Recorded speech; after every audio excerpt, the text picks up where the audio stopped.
الصلاة خير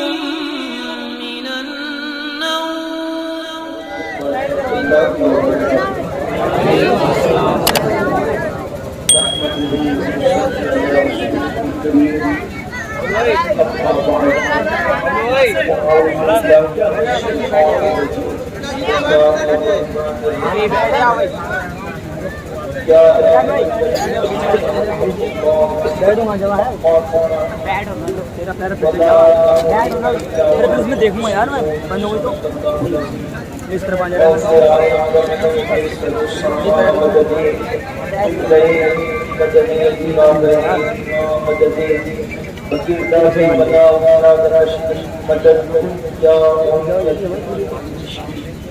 میرے ساتھ مل کر پڑھیں الصلاۃ والسلام علیک یا رسول اللہ، السلام علیکم یا رسول اللہ، الصلاۃ والسلام علیک یا نبی اللہ، السلام علیکم یا نبی اللہ، الصلاۃ والسلام علیک یا حبیب اللہ، السلام علیکم وعلی آلک واصحابک یا نور اللہ صلی اللہ تعالی علیہ وسلم۔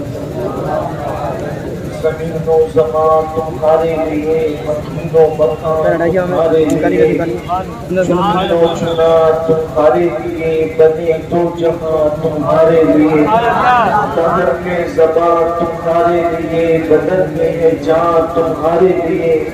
یا رسول اللہ ہم آئے یہاں تمہارے لیے، اٹھے بھی وہاں تمہارے لیے، صبا وہ چلے کہ باغ پھلے وہ پھول کھلے، کہ دن وہ پھلے نوا کی تلے، ثنا میں کھلے رضا کی زبان تمہارے لیے۔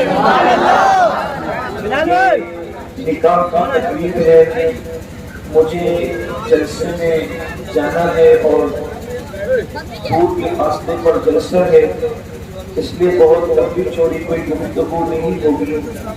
بڑے خوبصورت انداز میں آپ نے حضرت علامہ قاری رضا رسول صاحب سے قصیدہ بردہ شریف سماعت کرنے کا شرف حاصل کیا ہے، اور حبیب اللہ بھائی کی حبیب الدین بھائی کی دختر نیک اختر ان کے نکاح کی تقریب ہے۔ حضرت علامہ عاشق الرحمن صاحب آپ کے امام صاحب یہاں موجود اور بہت سارے علماء کرام ہیں۔ یہ نکاح کی تقریب ہے۔ اس وقت ہندوستان بھر میں جو بہت بڑا حادثہ ہمارے ساتھ موجود ہے، وہ ہے بہت ساری مسلم بچیوں کا وجہ یہ ہے کہ ہم نے اللہ کے رسول علیہ السلام کے تعمیم کو پیٹ کے پیچھے ڈال دیا۔ اللہ کے رسول علیہ السلام نے فرمایا تین چیزوں میں دیر نہیں کرنا، تین چیزوں میں تاخیر نہیں کرنا۔ نمبر ایک، جب نماز کا وقت آ جائے تو نماز پڑھنے میں دیر مت کرو، یعنی نماز کا وقت جب شروع ہو تو جو مسنون وقت ہے اس سے گزار کر کے مت پڑھو۔ جو ٹائم ہے سنت، اس ٹائم میں حضور نے جو نماز پڑھی صلی اللہ علیہ وسلم اسی وقت میں تم بھی پڑھ لو، اس میں دیر مت کرو۔ دوسرا، جب جنازہ تیار ہو تو اس کی تدفین میں تاخیر مت کرو۔ بے شک بیٹی آ رہی ہے، فلاں آ رہا ہے، فلانی آ رہی ہے، میت کا جب جنازہ تیار ہو تو اس کو دفن کرنے میں جلدی کرو۔ میت اگر نیک ہے اور گنہگار ہے تو دونوں واسطے دیتے ہیں کہ مجھے جلدی دفن کرو، کیونکہ گنہگار اگر ہے تو اس کو خوف یہ ہے کہ میرے عیب نہ کھلے، اور نیکوکار اگر ہے تو پھر اس کے لیے جو نعمتیں تیار ہیں وہ یہاں سے بہت بہتر اور بڑھ کر ہے۔ تو اس لیے وہ میت واسطے دیتے ہیں کہ مجھے جلدی دفن کرو، اور لوگ انتظار کر رہے ہوتے ہیں فلاں